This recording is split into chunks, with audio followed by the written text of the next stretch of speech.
नमस्कार, जय हिंद, वंदे मातरम। साथियों, मैं अभिषेक मिश्रा आज आप सभी लोगों का हमारे दृढ़ संकल्प 2.0 पर एनसीईआरटी हिस्ट्री की इस स्पेशल टेस्ट सीरीज 2.0 में बहुत बहुत स्वागत करता हूं। तो फाइनली आज की इस क्लास में हमें डिस्कस करना है क्लास 6 की एनसीईआरटी हिस्ट्री के चैप्टर नंबर 8 पर आधारित महत्वपूर्ण प्रश्नों को। हमारे आज के इस चैप्टर का नाम है खुशहाल गांव और समृद्ध शहर। चैप्टर प्राचीन भारत के इतिहास पर आधारित है एंड चैप्टर ज्यादा बड़ा नहीं है, इस बात को पहले ही समझ लीजिएगा। देखो, इससे पहले कि हम इस चैप्टर को स्टार्ट करें, दो मुख्य बातें मैं आपको बताऊंगा जिनको आपको याद रखना है इस चैप्टर की इस टेस्ट सीरीज को फॉलो करते समय। सबसे पहली बात तो ये कि चैप्टर में कई सारे बिंदु दिए गए और एंड मैंने हर एक बिंदु पर प्रश्न बनाने का प्रयास किया। इस चैप्टर से हमको कुल मिलाकर के 20 प्रश्न देखने को मिलेंगे एंड 3 प्रश्न हम पिछले चैप्टर से लेकर के आए जो कि एक अलग तरीके से हमने यहाँ पर रखे हैं, जिनको भी डिस्कस हम करेंगे। तो सबसे पहली जो आपको बात यहाँ पर ध्यान में रखनी वो ये है कि प्रत्येक बिंदु पर प्रश्न किस तरह से बनता है, ठीक है।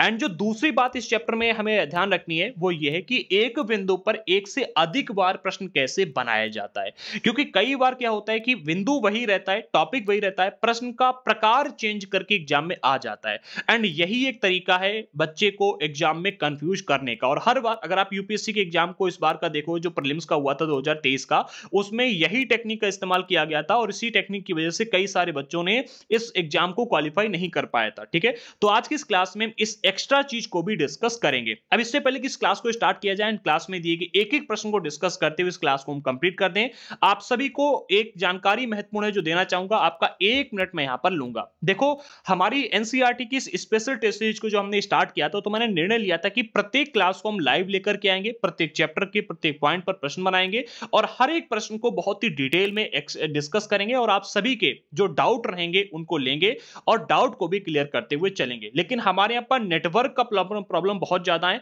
एक्चुअली रेलवे की लाइन बिछाई जा रही है, जिस वजह से हमारे यहाँ पर जो वाईफाई की केबल है वो हमारे पास नहीं पहुंच पा रही है, मतलब कट गई है।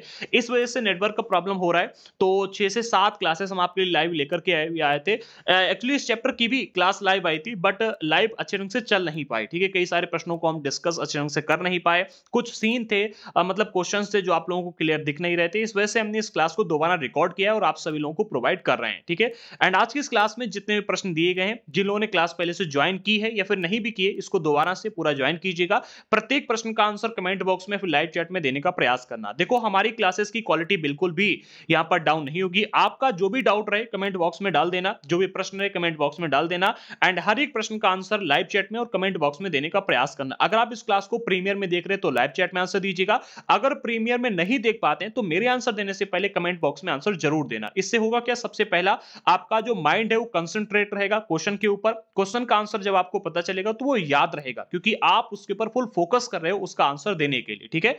चलिए, इसी के साथ हम आगे बढ़ते हैं। जो लोग हमारे चैनल पर नए, मैं आपको बता दूं कि हमारे चैनल पर इस टाइम पर 2 सीरीज चल रही है। एक एनसीईआरटी की समरी क्लासेस की सीरीज है, जिसकी प्लेलिस्ट मैं आपको सभी की सभी डिस्क्रिप्शन बॉक्स में प्रोवाइड कर दूंगा। साथ ही साथ ये दूसरी एनसीईआरटी की स्पेशल टेस्ट सीरीज चल रही है, जो कि अभी हमने हिस्ट्री की स्टार्ट की, 2 से 3 दिन के अंदर ज्योग्राफी की भी स्टार्ट कर देंगे। देखो, नेटवर्क की प्रॉब्लम की वजह से थोड़ा सा लेट हो गया, 3-4 दिन क्लासेस नहीं ला पाए, वरना अभी तक क्लासेस की कंप्लीट होकर के और क्लास 7 पर जंप कर चुके होते, ठीक है। अभी क्या है कि जब प्रीमियर क्लासेस ही मुझे प्रोवाइड करनी है तो बहुत ही जल्दी हिस्ट्री और ज्योग्राफी को कंप्लीट करवा देंगे, फिर पॉलिटी भी जल्दी ही कंप्लीट करवा देंगे। तो आते हैं अपने टॉपिक पर और स्टार्ट करते हैं आज के इस क्लास को। सबसे पहले प्रश्न को हम देखते हैं। तो पहला प्रश्न आप सभी के सामने है, जो कि बहुत देर से है, आप सभी लोगों ने इसके आंसर भी दिए हुए हैं। तो पहला प्रश्न है कि इस उपमहाद्वीप में लोहे का प्रयोग कितने वर्ष पूर्व शुरू हुआ। प्रश्न को बहुत ही बारीकी से समझना। कहा जा रहा है कि इस उपमहाद्वीप में, अर्थात हमारे भारतीय उपमहाद्वीप में लोहे का प्रयोग कितने वर्ष पूर्व शुरू हुआ। ऑप्शन नंबर ए 3000 वर्ष पूर्व, ऑप्शन नंबर बी 2000 वर्ष पूर्व, ऑप्शन नंबर सी 3500 साल पहले, फिर ऑप्शन नंबर डी 4000 साल पहले। इसका जो बिल्कुल करेक्ट आंसर रहेगा वो है ऑप्शन नंबर ए, अर्थात आज से लगभग 3000 साल पहले, ठीक है। याद रखना, देखो इसको बहुत ही बारीकी से समझो इस प्रश्न को। कहा जा रहा है कि हमारे इस उपमहाद्वीप में लोहे का प्रयोग लगभग 3000 साल पहले शुरू हुआ, ठीक है। महापाषाणी कब्रें, जिनके बारे में हमने बहुत पहले चैप्टर नंबर शायद 5 में या फिर 4 में डिस्कस किया था, महापाषाणी कब्रों के बारे में, आप जाकर जरूर देख लेना। तो महापाषाणी कब्रों में हमको लोहे के औजार देखने को मिलते हैं, ठीक है, जो कि बहुत ही बड़ी संख्या में हमें प्राप्त हुए, ठीक है। किसके? लोहे के औजार, ठीक है, किसमें? महापाषाणी कब्रों में। इसके अलावा अगर हम देखते हैं तो आज से लगभग 2500 साल पहले लोहे के औजारों के बढ़ते प्रयोग के प्रमाण हमको मिलते हैं। तो यहां पर दो प्रश्न बन सकते हैं। सबसे पहला प्रश्न तो आपने यहां पर देख लिया कि लोहे का प्रयोग कितने वर्ष पूर्व शुरू हुआ, ठीक है। दूसरा प्रश्न जो यहां पर बनेगा वो ये रहेगा कि लोहे का प्रयोग कितने वर्ष पूर्व बढ़ा था, ठीक है। तो आज से लगभग 2500 साल पहले लोहे के औजारों के बढ़ते प्रयोग के प्रमाण हमें मिलते हैं। तो अगर प्रश्न किया जाए कि लोहे के औजारों के बढ़ते प्रयोग के प्रमाण कब मिलते हैं, तो 2500 साल पहले। और लोहे का प्रयोग कब शुरू हुआ, तो आज से लगभग 3000 साल पहले, ठीक है। लोहे के प्रयोग शुरू होने का प्रमाण कहां से मिलता है, तो महापाषाणिक कब्रों से हमको इसका प्रमाण मिलता है, ठीक है। अगला प्रश्न क्वेश्चन नंबर 2 आप सभी लोगों के सामने बहुत इंपॉर्टेंट है, इसका भी आंसर दीजिएगा। आज से लगभग 2500 वर्ष पूर्व कृषि में उत्पादन बढ़ाने के लिए किए गए नए कार्यों के संबंध में निम्नलिखित में से कौन सा या फिर कौन से कथन सत्य हैं। यहां पर 4 कथन दिए जा रहे हैं और आपको बताना है इन चारों में से कौन सा कथन सत्य होगा। पहले कथन में कहा जा रहा है लोहे के फाल का प्रयोग किया गया था। दूसरे कथन में कहा जा रहा है धान की रोपाई की गई थी। तीसरे कथन में सिंचाई के लिए कृत्रिम जलाशय बनाए गए थे। और चौथा कथन है आनुवांशिक रूप से संशोधित बीजों का इस्तेमाल किया गया था। इन चारों में से कौन सा कथन सत्य होगा, इन कूट का इस्तेमाल करके आप आंसर दे सकते हैं। ऑप्शन नंबर ए केवल पहला कथन सत्य है, दूसरा तीसरा और चौथा कथन असत्य है। ऑप्शन नंबर बी दूसरा और तीसरा कथन सत्य है, पहला और चौथा कथन असत्य है। ऑप्शन नंबर सी 1 2 3 सत्य है और चौथा वाला असत्य। ऑप्शन नंबर डी उपरोक्त तो सभी कथन सत्य हैं। जल्दी से इसका आंसर आप हमको लाइव चैट में फिर कमेंट बॉक्स में दीजिएगा, फिर मैं इसका आंसर आपको बताता हूं। चलिए तो मैं इसका आंसर आपको बताता हूं। हमारे आज के सवाल का जो करेक्ट आंसर रहेगा वो होगा ऑप्शन नंबर सी, अर्थात पहला दूसरा और तीसरा कथन तो सत्य है, लेकिन जो हमारा चौथा वाला कथन है वो असत्य है। अच्छा, चौथा वाला असत्य क्यों, क्योंकि यहां पर बात की गई बीजों के अनुवांशिक रूपांतरण के, क्या कहा जा रहा है, अनुवांशिक रूप से संशोधित बीजों का इस्तेमाल। तो उस समय की जो साइंस थी या फिर विज्ञान था वो इतना अधिक डेवलप नहीं था कि हमारे बीजों में अनुवांशिक रूप से रूपांतरण किया जा सके, ठीक है। तो इसका आंसर जो होगा ऑप्शन नंबर ए सी होगा, ठीक है। पहला दूसरा और तीसरा कथन सत्य है, चौथा कथन यहां पर असत्य रहेगा, ठीक है। क्या कहा जा रहा है, तो यहां पर कहा यह जा रहा है कि कृषि के विकास में लोहे के फाल का प्रयोग है और धान की रोपाई कुछ नए तरीके थे जो कि हमने यहां पर देखा, और लोहे के हाल का प्रयोग क्योंकि 2500 साल पहले लोहे का बड़े पैमाने पर प्रयोग किया जाने लगा था, ठीक है। जिससे हुआ ये कि बहुत ही मतलब खेती को हम बहुत ही अच्छे से करने लगे थे। इसके अलावा धान की रोपाई भी की जाने लगी थी, ठीक है। पहले धान के बीजों को छिड़क कर खेती होती थी, अब धान के पहले बीज छिड़क कर उसकी बेड़ तैयार की जाती, अर्थात पेड़ों को उगा लिया जाता, फिर एक एक पेड़ को उखाड़ करके पूरे खेत में रोपण उसका किया जाता है, पौधे को लगाया जाता है, ठीक है। इसके धान की रोपाई कहते हैं, जो कि बहुत कारगर साबित हुई थी। और उसी समय सिंचाई के लिए बहुत बड़े पैमाने पर अगर आप देखोगे तो कृत्रिम जलाशय भी बनाए गए थे, ठीक है। ये कृत्रिम जलाशय में आप देख सकते हो कुएं हैं, नहरें हैं, तालाब हैं, ऐसे कई सारी चीजों को बनाया गया था। प्रश्न नंबर 3 आप सभी के सामने, दक्षिण भारत जिसको कि दक्षिण भारत के तमिल क्षेत्र में बड़े भूस्वामियों को क्या कहा जाता है। प्रश्न इंपॉर्टेंट है, जल्दी से इसका आंसर दीजिए कि दक्षिण भारत में बड़े भूस्वामियों को क्या कहा जाता था। आदिमई या फिर कड़ेसियार या फिर उणवार या फिर बेल्लाल। जल्दी से इसका आंसर दीजिएगा। हमारे आज के सवाल का जो करेक्ट आंसर रहेगा वो होगा ऑप्शन नंबर डी, अर्थात बेल्लाल कहा जाता था। याद रखना, क्या बेल्लाल, ठीक है। तो भारतीय उपमहाद्वीप के दक्षिणी और उत्तरी हिस्सों के अधिकांश गांव में लगभग 2300 वर्ष पूर्व तमिल क्षेत्र के बड़े भूस्वामियों को बेल्लाल या फिर आप कह सकते हो बेल्लाल कहा जाता था। इसके अलावा कुछ साधारण हलवाहे भी थे जो हलों को चलाया करते थे, इनको उणवार कहते थे, ठीक है। याद रखना, ठीक है। तो बेल्लाल और उणवार दो शब्द यहां पर जो दिए गए थे, इनका एक्सप्लेनेशन दे दिया। अब आगे बढ़ते हैं और कुछ और शब्द हैं जिनके बारे में भी समझ लेते हैं, ठीक है। तो अगला प्रश्न क्वेश्चन नंबर 4 में देखने को मिलता है कि भारतीय उपमहाद्वीप में तमिल क्षेत्र के अधिकांश गांव में दास क्या कहलाते थे। कौन, दास जो थे, ठीक है। कहां पर, तमिल क्षेत्र के अधिकांश गांव में दासों को क्या कहा जाता था। आदिमई, ग्राम भोजक, कड़ेसियार या फिर इनमें से कोई नहीं। जल्दी से इसका भी आंसर दीजिएगा। हमारे आज के सवाल का जो करेक्ट आंसर रहेगा वो होगा ऑप्शन नंबर ए, अर्थात आदिमई कहा जाता था। याद रखना, ठीक है। तो भूमिहीन मजदूर और दास, ये दो लोग भी गांव में अक्सर रहा करते थे। भूमिहीन मजदूर अर्थात जिनके पास जमीन नहीं होती थी, ठीक है। भूमिहीन मजदूर ये मजदूरी करके अपनी गुजारा किया करते थे। और दास तो सभी लोग इसका अर्थ जानते हो, ठीक है। तो दासों को और इनको भूमिहीन मजदूरों को क्या कहा जाता था, तो दास जो थे इनको कहा जाता था आदिमई, क्या कहते थे, आदिमई, ठीक है। और भूमिहीन मजदूर को कड़ेसियार कहा जाता था, क्या, कड़ेसियार। याद रखना, ठीक है। ऑप्शन नंबर सी होगा भूमिहीन मजदूरों के लिए, ठीक है। और दास के लिए होगा आपका आदिमई शब्द, ठीक है। आगे बढ़ते हैं, और ग्राम भोजक वगैरह तो हमने देख ही लिया है। आगे बढ़ते हैं, अगला प्रश्न क्वेश्चन नंबर 5 आप सभी के सामने। क्वेश्चन नंबर 5 काफी इंपॉर्टेंट, इसका आंसर सभी लोग दीजिएगा कि देश के उत्तरी हिस्से में गांव का प्रधान व्यक्ति क्या कहलाता था। प्रश्न इंपॉर्टेंट है, गांव का प्रधान व्यक्ति क्या कहलाता था, कहां पर, हमारे भारत देश के उत्तरी हिस्से में। भूस्वामी या फिर ग्राम भोजक या फिर गृहपति या फिर उपरोक्त सभी। इसका जो करेक्ट आंसर रहेगा वो होगा ऑप्शन नंबर बी, अर्थात ग्राम भोजक कहलाता था। क्या? ग्राम भोजक। ठीक है, याद रखना देश के उत्तरी हिस्से में गांव का प्रधान व्यक्ति ग्राम भोजक कहलाता था, यानी कि यह पद जो था अनुवांशिक था। हाँ, याद रखना एक बात और, इसका विशेष ध्यान रखना, यानी से पहले जो था वो हमने काट दिया है, थोड़ी सी कहानी दी गई थी। ठीक है, तो यहां पर क्या है कि याद रखना जो ग्राम भोजक का पद हुआ करता था ये अनुवांशिक रूप से रहता था, अर्थात राजा का बेटा ही राजा बनता था, ग्राम भोजक का बेटा ही ग्राम भोजक बनता था। ठीक, जो गांव का प्रधान व्यक्ति होता था उसका जो बेटा होता था, फिर उसका जो बेटा होता था, तो ये पद जो था वंश परंपरा के हिसाब से चलता था। ठीक है, भोजक के पद पर आमतौर पर गांव का सबसे बड़ा भूस्वामी रहता था। ग्राम भोजक का जो पद था इसके ऊपर गांव का जो सबसे अमीर व्यक्ति या फिर आप कह सकते हो गांव का सबसे बड़ा भूस्वामी जिसके पास सबसे अधिक जमीन थी वो रहता था।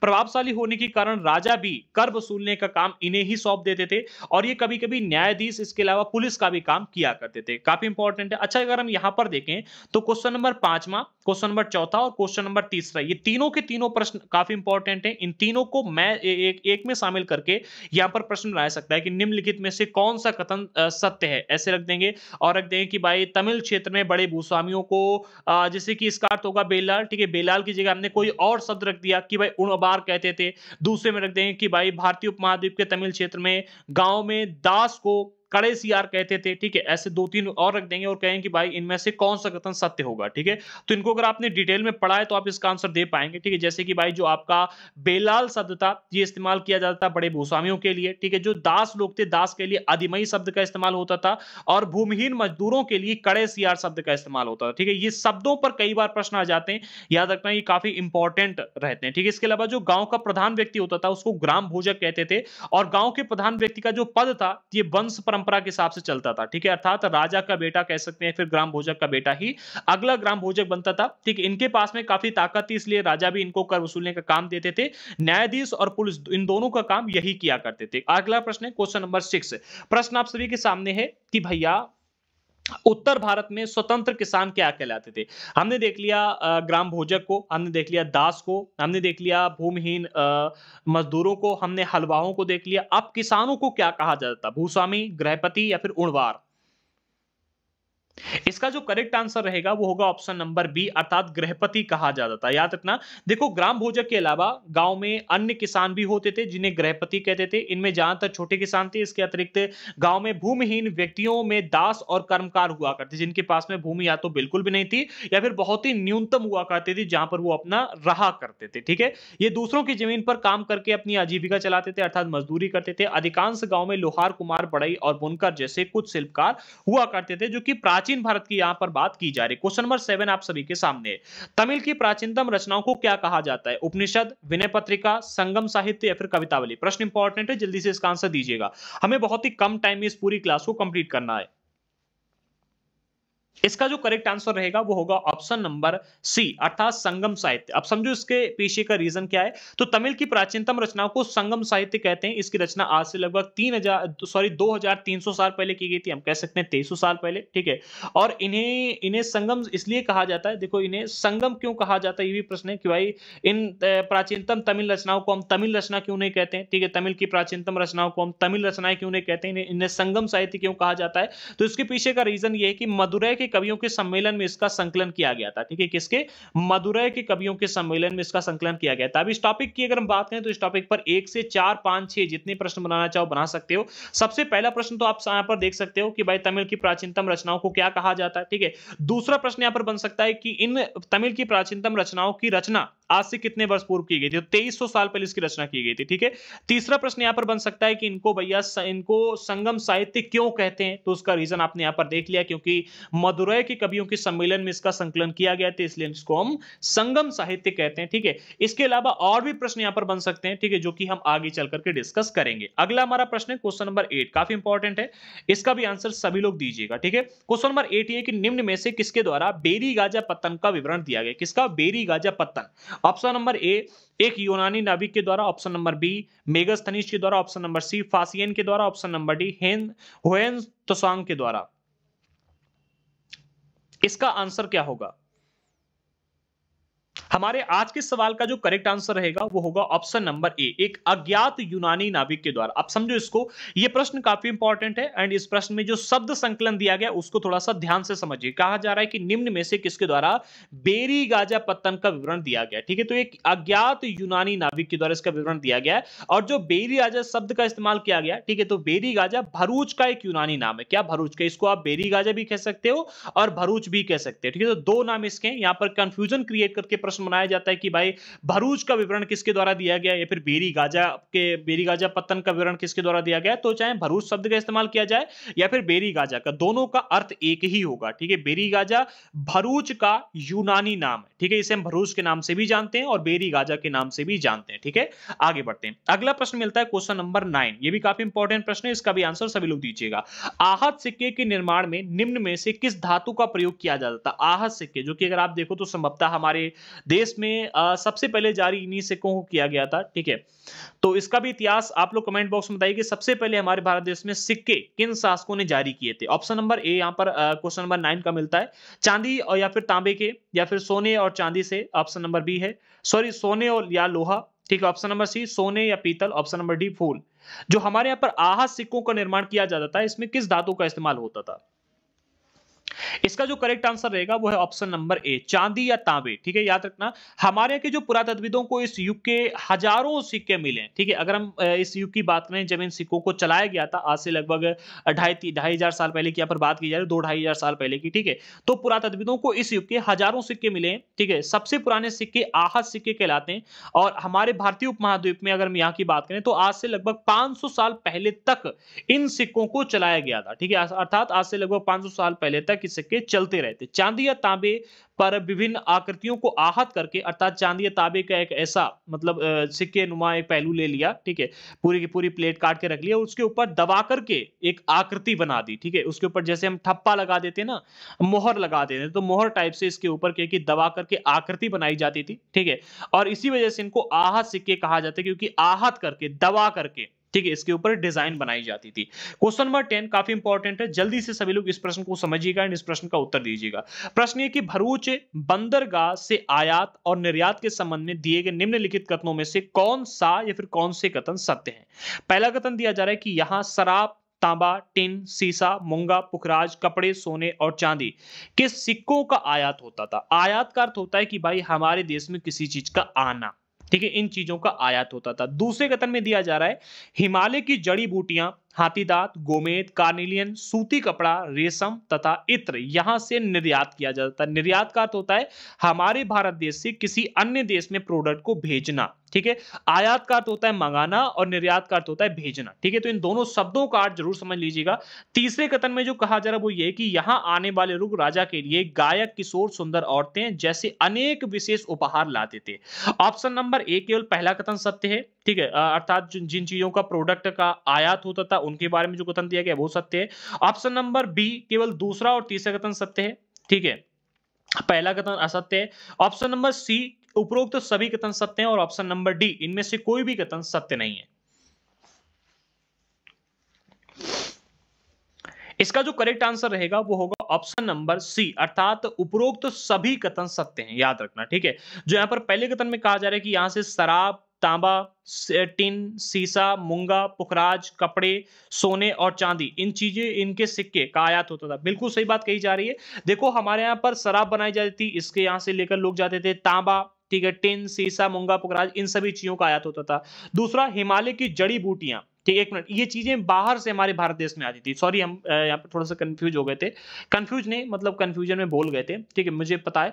तो यहाँ पर क्या है कि ये चीजें बाहर से आती थी। सीसा बाहर से मंगाया जाता था, टिन बाहर से मंगाया जाता था, कपड़े वो भी बाहर से आते थे, सोने और चांदी का बड़े पैमाने पर आयात होता था। पुखरा हो गया, सॉरी पुखराज हो गया, मूंगा है। ठीक है, दूसरे कथन में जो कहा जा रहा है कि हिमालय की जड़ी बूटियां हमारे यहाँ पर मौजूद थी, इनको आकर के लोग यहाँ से लेकर के जाते थे। हाथी दांत हमारे यहाँ से लोग लेकर जाते थे। गोमेद, ठीक है, कार्निलियन, इसके अलावा सूती कपड़ा, रेशम, ये सभी चीजों का हमारे भारत देश से निर्यात होता था।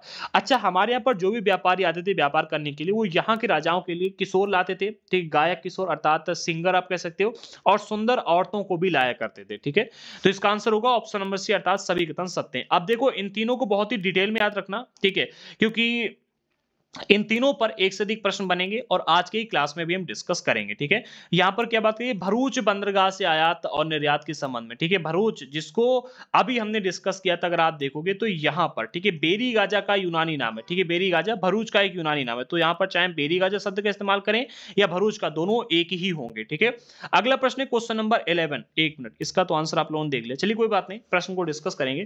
क्वेश्चन नंबर 11 है, मथुरा कुषाणों की दूसरी राजधानी कितने वर्ष पूर्व बनी? 1500 साल पहले, 2000 साल पहले, 3000 साल पहले, फिर 2300 साल पहले। इसका जो करेक्ट आंसर रहेगा वो आपके सामने पहले आ चुका है, इसलिए मैं आपको डायरेक्टली बता देता हूं। इसका आंसर होगा ऑप्शन नंबर बी, अर्थात 2000 साल पहले। ठीक है, आज से लगभग 2000 साल पहले मथुरा कुषाणों की दूसरी राजधानी बनी थी। ठीक है, और मथुरा एक धार्मिक केंद्र के रूप में भी आज भी और हमेशा से रहा। यहाँ पर कई सारे बौद्ध और जैनों के विहार मंदिर देखने को मिलेंगे। ठीक है, और यहाँ पर श्री कृष्ण भक्ति का एक महत्वपूर्ण केंद्र हमेशा से था और आज भी है।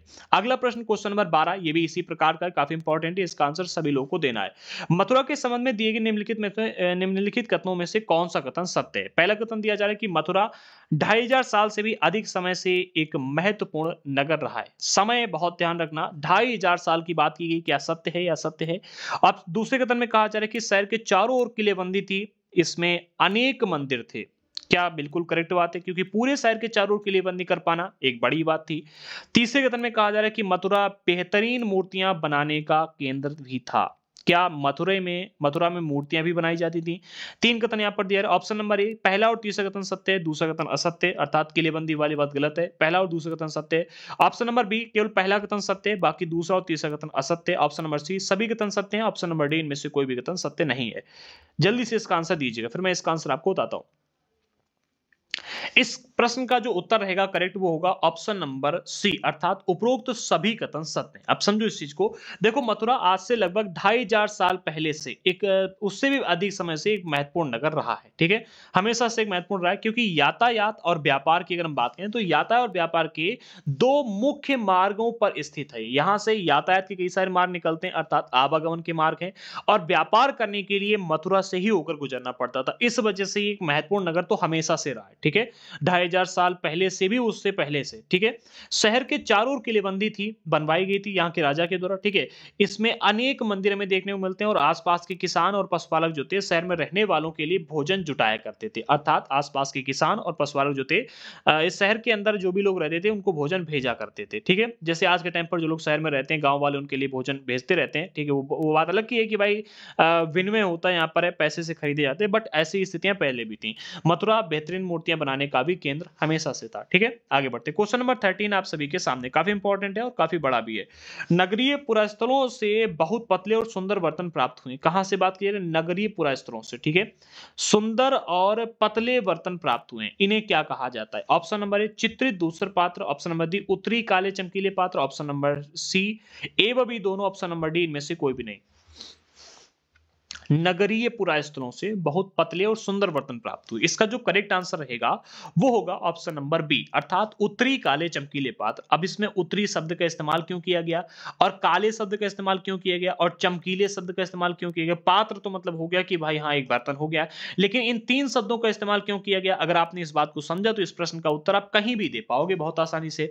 तो कहा जा रहा है नगरीय पुरस्थलों से बहुत पतले, सबसे पहले तो है पतले बर्तन प्राप्त हुए, दूसरा सुंदर बर्तन प्राप्त हुए, अर्थात चमकीले थे। भाई इतने समय तक अगर रखा रहेगा और फिर भी सुंदर है, अर्थात उसमें चमक थी। ठीक है, जिन्हें उत्तरी काले चमकीले पात्र कहा जाता है। ठीक है, तो उत्तरी काले शब्द का इस्तेमाल क्यों कहा गया? क्योंकि भाई ये ज्यादातर उपमहाद्वीप के उत्तरी भाग में मिले, क्योंकि उत्तरी भाग में मिले इसलिए इसका इस्तेमाल किया जाता है उत्तरी काले चमकीले पात्र। ठीक है, काले रंग के थे इसलिए इसको काला कहा गया, और इसमें खास चमक होती थी इसलिए चमकीला कहा गया।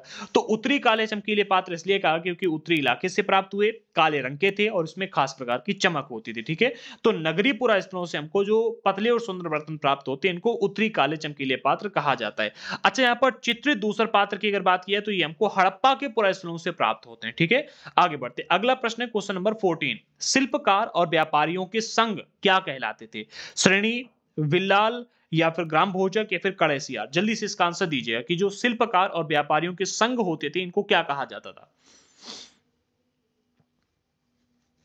इसका जो करेक्ट आंसर रहेगा वो कहलाएगा ऑप्शन नंबर ए, अर्थात श्रेणी कहा जाता था इनको। क्या? श्रेणी। ठीक है, तो प्राचीन नगरों में शिल्पकार और व्यापारी इन दोनों के अपने अपने संघ होते थे। याद रखना, शिल्पकारों के संघ अलग थे और व्यापारियों के संघ अलग हुआ करते थे, लेकिन इन संघों को एक ही नाम से जाना जाता था, जो था श्रेणी। ठीक है कि भाई ये व्यापारियों की श्रेणी है और ये शिल्पकारों की श्रेणी है। ठीक है, ये उपर्युक्त एक मिनट, ये संयुक्त नहीं बल्कि अलग अलग थी, जो कि यहाँ पर बात की गई व्यापारी और शिल्पकार के संघ को। तो इसका मतलब ये मत समझ लें कि ये मतलब दोनों एक साथ मिलकर काम करते थे, ऐसा नहीं था। शिल्पकारों की श्रेणियां अलग थी, ठीक है, और व्यापारियों की श्रेणियां अलग प्रकार से रहती थी। ठीक है, क्योंकि इसी पर प्रश्न बन जाता है, इसलिए मैंने इसको यहां पर आपको पॉइंट आउट करके बता दिया है। हर एक टॉपिक को बताता चला हूं ताकि आपको जब भी एग्जाम में बैठे तो अगर प्रश्न को थोड़ा सा घुमाकर आपके सामने रखा जाए तो उसका आंसर आप आसानी से दे पाए।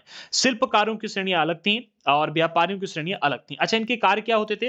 तो शिल्पकारों की श्रेणियों के काम थे प्रशिक्षण देना, कच्चा माल उपलब्ध करवाना और तैयार माल का वितरण करना। ठीक है, तीन काम थे किनका? शिल्पकारियों की श्रेणियों का। ठीक है, दूसरी जो बात की व्यापारों की, व्यापारियों की, तो व्यापारियों की जो श्रेणियां हुआ करती थी उनका काम था मुख्य रूप से व्यापार का संचालन करना। ठीक है, इसमें भी कई सारे लोग मिलकर के एक संघ बनाते थे और संघ के बाद में पूरी श्रेणी बन जाती थी और श्रेणी का काम होता था व्यापार का संचालन करना। ठीक है, आगे बढ़ते हैं। अगला प्रश्न है क्वेश्चन नंबर 15 और 15 प्रश्न में कहा ही जा रहा है कि निम्नलिखित में से दक्षिण में कपड़ा उत्पादन का मुख्य केंद्र था, कौन सा था? ऑप्शन नंबर ए मदुरई था या पुणे था या फिर ऑप्शन नंबर सी त्रिचनापल्ली था या फिर ऑप्शन नंबर डी उपरोक्त सभी थे। क्या कहा जा रहा है? दक्षिण भारत में कपड़ा उत्पादन का मुख्य केंद्र। दक्षिण भारत की बात की जा रही, दूसरा कपड़ा उत्पादन की, तीसरा मुख्य केंद्र की। ठीक है, मदुरई, पुणे, त्रिचनापल्ली, फिर उपरोक्त सभी। इसका जो करेक्ट आंसर रहेगा वो होगा ऑप्शन नंबर ए, अर्थात मदुरई। अब इसको थोड़ा सा डिटेल में समझ लो। देखो यहाँ पर अगर हम बात करें हमारे उत्तर भारत की, तो उत्तर में वाराणसी एक ऐसा स्थान था जो कि प्राचीन काल में कपड़ा उत्पादन का एक महत्वपूर्ण केंद्र था, और दक्षिण भारत में मदुरई नाम का जो स्थान है ये कपड़ा उत्पादन का प्रसिद्ध केंद्र था। तो दो प्रसिद्ध केंद्र मैंने आपको बताया, उत्तर के भी दक्षिण के भी। ठीक है, आगे बढ़ते। अगला क्वेश्चन नंबर 16 आप सभी के सामने, थोड़ा सा बड़ा है बट प्रश्न इंपॉर्टेंट है, इसलिए इसको डिटेल में समझो। प्रश्न में कहा जा रहा है कि श्रेणियां के संबंध में, श्रेणियों होगा, श्रेणियों के संबंध में दिए गए निम्नलिखित कथनों में से कौन सा कथन सत्य है? किसके? श्रेणियों के संबंध में। पहले कथन में कहा जा रहा है श्रेणियां बैंकों के रूप में काम करती थी जहां पर लोग पैसा जमा रखते थे। ठीक है, दूसरे में कहा जा रहा है इस धन का निवेश लाभ के लिए किया जाता था। श्रेणियां एक प्रकार से कहा जा रहा है कि बैंकों के रूप में काम करती थी और इन श्रेणियों में लोग अपना पैसा जमा कर देते, जैसे कि आज के टाइम पर लोग बैंकों में पैसा जमा कर देते। दूसरे कथन में कहा जा रहा है कि जो ये श्रेणियां थी, ठीक है, इस धन का प्रयोग लाभ कमाने के लिए करती थी। और तीसरे कथन में कहा जा रहा है कि उससे मिले लाभ को जमा करने वाले को लौटा दिया जाता था। अब आपको बताना है कि इन तीनों में से कौन सा कथन सत्य है। ऑप्शन नंबर ए, पहला और दूसरा कथन सत्य है, तीसरा कथन असत्य है। ऑप्शन नंबर बी, केवल पहला कथन सत्य है, बाकी जो दो कथन दिए गए वो सत्य है। ऑप्शन नंबर सी, पहला और तीसरा कथन सत्य है। ऑप्शन नंबर दूसरा जो कथन है वो असत्य है। ऑप्शन नंबर डी, उपरोक्त तो सभी कथन सत्य है। मैं उम्मीद करता हूं कि भाई इस प्रश्न का उत्तर सभी लोग देंगे, बट कुछ लोग इसका आंसर गलत कर जाएंगे।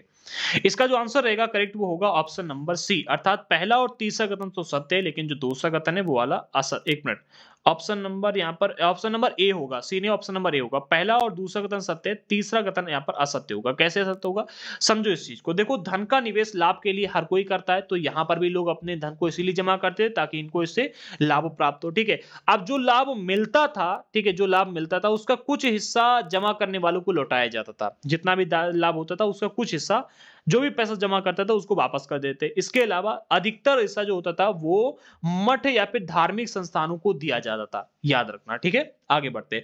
17वां सवाल आप सभी के सामने काफी इंपॉर्टेंट है और इस प्रश्न का उत्तर भी आप सभी को देना है। प्रश्न ये कि अरिकामेडु निम्नलिखित में से कहां अवस्थित है? अरिकामेडु पर प्रश्न आते रहते हैं, ये एक महत्वपूर्ण स्थान है, तो इसका आंसर दीजिएगा। ऑप्शन नंबर ए पुडुचेरी में, ऑप्शन नंबर बी दिल्ली में, ऑप्शन नंबर सी विशाखापत्तनम में, ऑप्शन नंबर डी पश्चिम बंगाल में। इसका आंसर क्या होगा?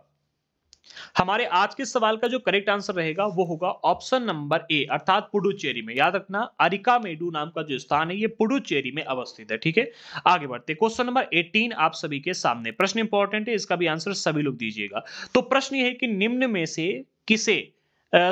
में से कितने वर्ष पूर्व अरिकामेडु एक पत्तन था? क्या था? पत्तन। ऑप्शन नंबर ए 2700 से 2900 साल पहले, ऑप्शन नंबर बी आज से लगभग 2200 से और 1900 साल पहले, ऑप्शन नंबर सी लगभग 2500 से 2000 साल पहले, फिर ऑप्शन नंबर डी 3000 साल से लेकर के 2500 साल पहले।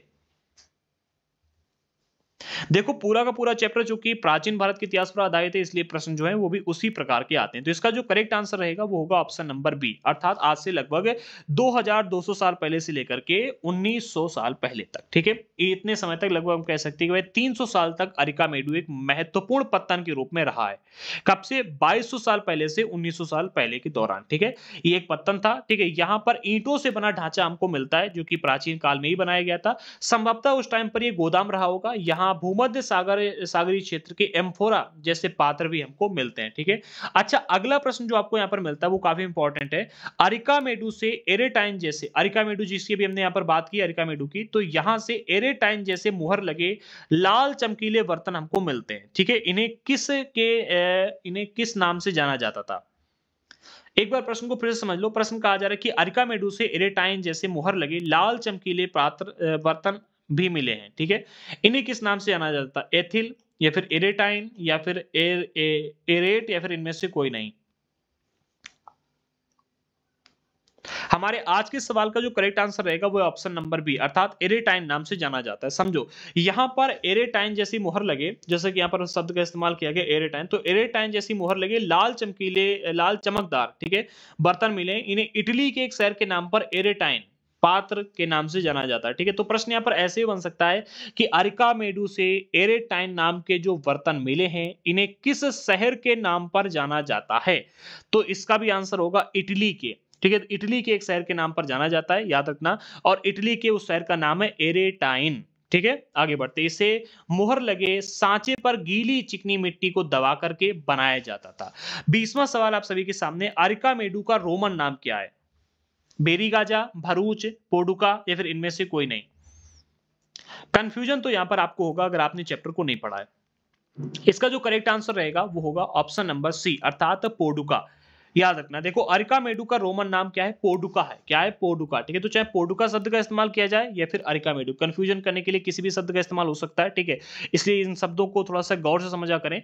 अरिकामेडू, बेरीगाजा, मसूलीपट्टनम, मुजरिम, ये सभी प्राचीन काल के महत्वपूर्ण पत्तन थे। मैं चाहता तो सभी के ऊपर एक एक प्रश्न बना सकता था, बट मैंने कई प्रश्नों को एक में यहाँ पर रख दिया है ताकि आप इसको आसानी से पढ़ के समझ सको। ठीक है, वैसे प्रश्न बन सकते थे। चाहता तो इस चैप्टर पर 40 प्रश्न से ज्यादा बना देता, बट चूंकि मैं चाहता हूं कि भाई ज्यादा टाइम आपका लिया जाए इसलिए कम प्रश्न रखें।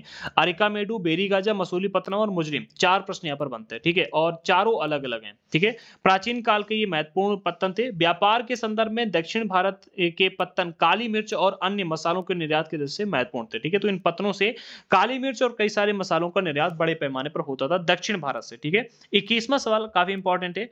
निम्नलिखित में से बेरीगाजा से निर्यात होने वाली वस्तुएं कौन सी हैं? ऑप्शन नंबर ए हाथी दांत, ऑप्शन नंबर बी गोमेद, ऑप्शन नंबर सी रेशम व इत्र या फिर ऑप्शन नंबर डी उपरोक्त सभी। जल्दी से इसका आंसर दीजिएगा। बेरीगाजा जिसके बारे में भी हमने डिस्कस किया था, एंड निर्यात होने वाली वस्तुओं के बारे में भी डिस्कस किया था, तो आपको बताना है कि इन चारों में से कौन सा कथन सत्य होगा, कौन सी चीज बेरीगाजा से निर्यात की जाती थी। इसका जो करेक्ट आंसर रहेगा वो होगा ऑप्शन नंबर और डी, अर्थात उपरोक्त सभी। ठीक है, तो बेरीगाजा भरूच का यूनानी नाम है जिसको भी हमने डिस्कस किया, और यहां से हिमालय की जड़ी बूटियां, हाथी दांत, गोमेद, कार्निलियन, सूती कपड़ा, रेशम तथा इत्र, इन सभी चीजों का यहां से निर्यात किया जाता था। ठीक है, आगे बढ़ते। क्वेश्चन नंबर 22 आप सभी के सामने, मथुरा के अभिलेखों में किनका उल्लेख मिलता है? ऑप्शन नंबर ए सुनारों का, ऑप्शन नंबर बी बुनकरों का और लोहारों का, ऑप्शन नंबर सी टोकरी व माला बनाने वालों का, ऑप्शन नंबर डी उपरोक्त सभी का। जल्दी से इसका आंसर दीजिएगा कि मथुरा के जो अभिलेख हमें प्राप्त होते हैं इन अभिलेखों में किनका अभिलेख हमें किनका उल्लेख मिलता है?